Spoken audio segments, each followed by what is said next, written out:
Hello. Now we are going to finally come to the formal version of DeMoivres Theorem.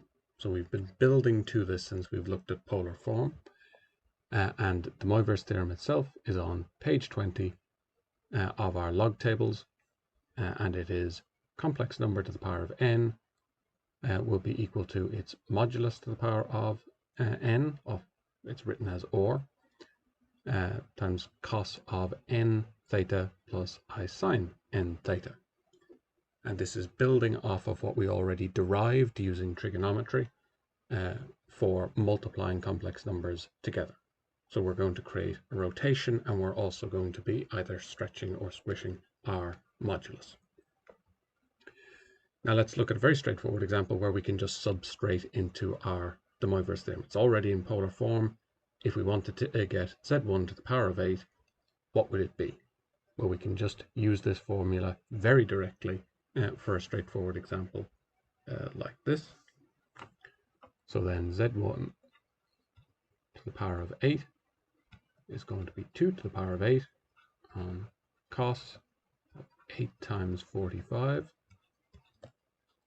plus I sine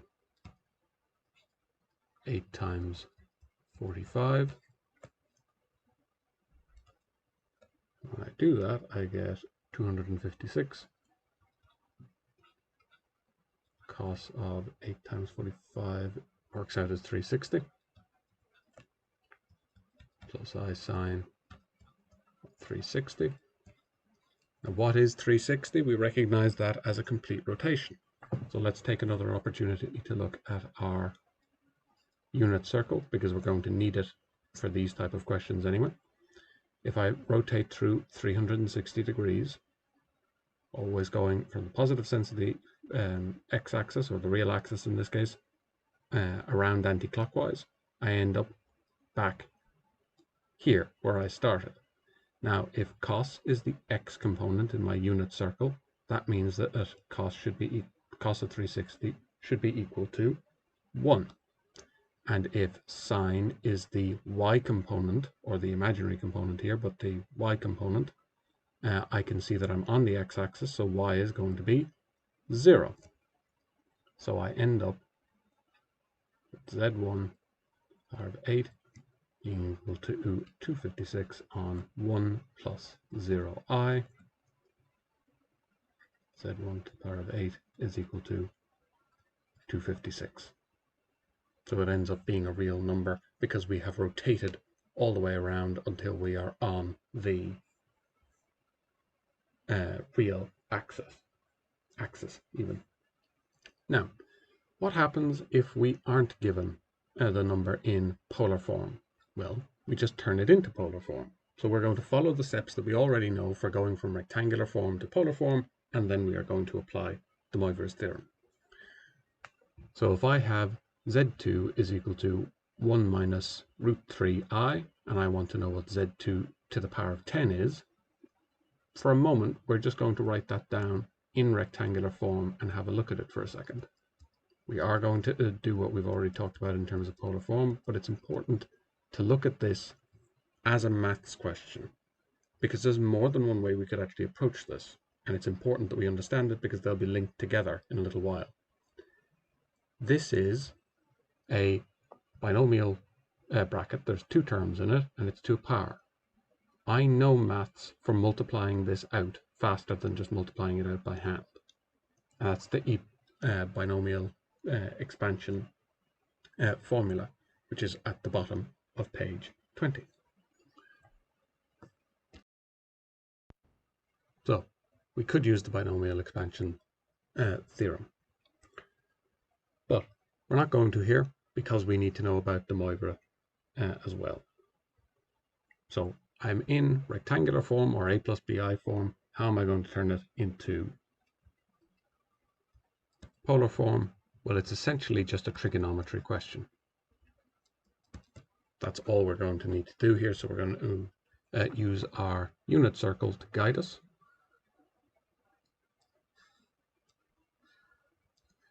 So I have gone plus 1 in the real axis, minus 3i in the imaginary axis.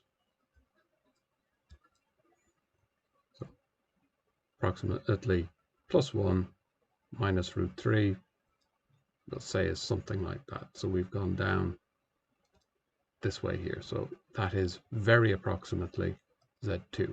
So I'm going to want to find my angle here and my modulus here. So I'll call that R2. But that would be the R2 would be the same as the modulus of Z2. It's just easier to write in small form there. So I need to find my modulus and I need to find my argument. Let's start off with the modulus because it's going to make drawing our model triangle for our for finding our argument a little bit easier, for finding our reference angle. Okay, so we are going to draw this in, and I'm going to draw it in as follows. Actually, I think I will just draw it in like this.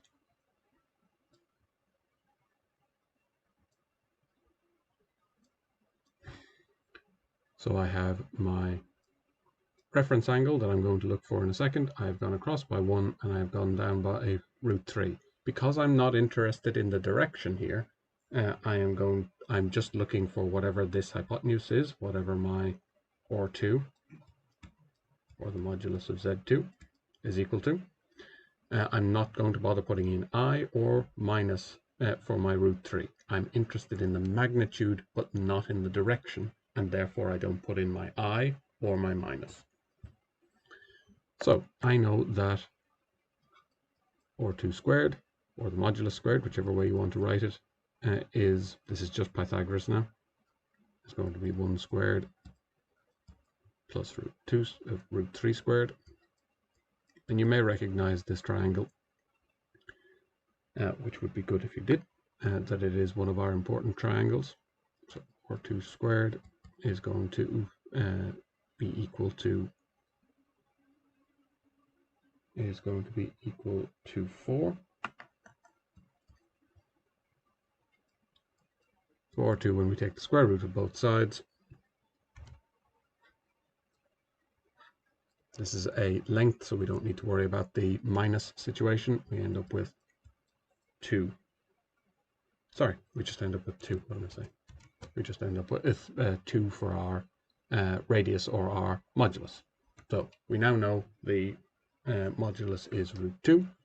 Next thing we're going to do is find our reference angle so that we can use it to find our argument. So our argument is the angle where we start here and go all the way around, and the reference angle is just the angle that we find using our model triangle, and then we're going to combine that with our knowledge of quadrants to find our theta, to find our argument.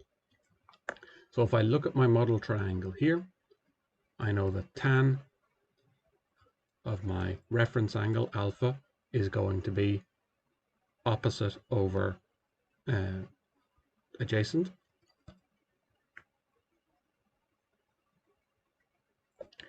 Is just going to be root 3. So I will work in radians this time, just because I worked in degrees last time, and it's important that we can use both. You are required to be able to use both in this context. So I am going to get inverse tan of both sides.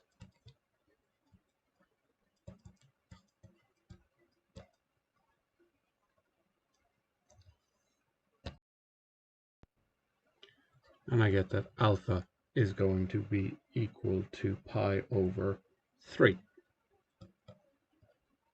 which I may recognize as 60 degrees. Again, that's where you have seen a triangle similar to this one before. This is our 60, 30, 90 triangle. But we're going to work in radians, as I said. So I now know my argument, but how am I going, I now know my reference angle, but how am I going to find my argument? Well, I go to my diagram again. I'll draw in another quick one so it's not getting too muddled in there. I'm down here.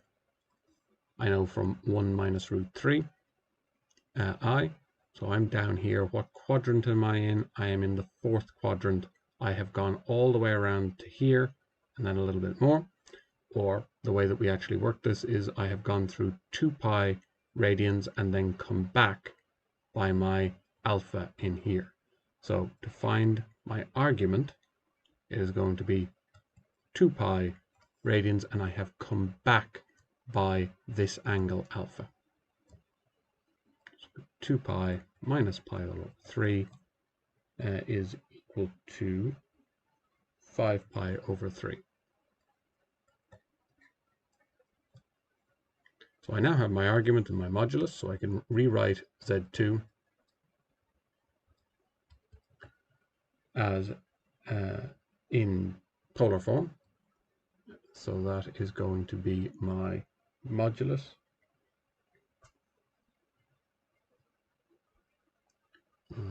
cos of my angle. There we go. 5 pi all over 3 plus I sine 5 pi all over 3.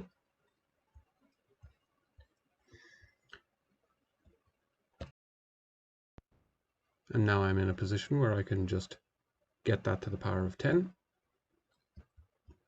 My modulus just goes to the power of 10, and I multiply my angles by 10.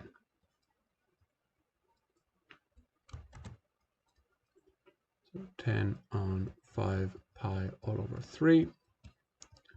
So I sine 10 times 5 pi all over 3.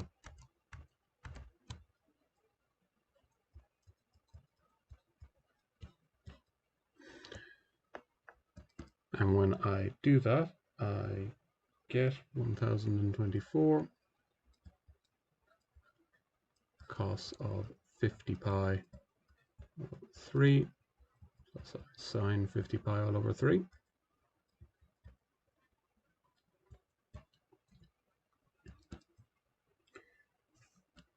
And when I go to my calculator then, this is not something that is particularly easy to work out in your head, so you can just go to the calculator.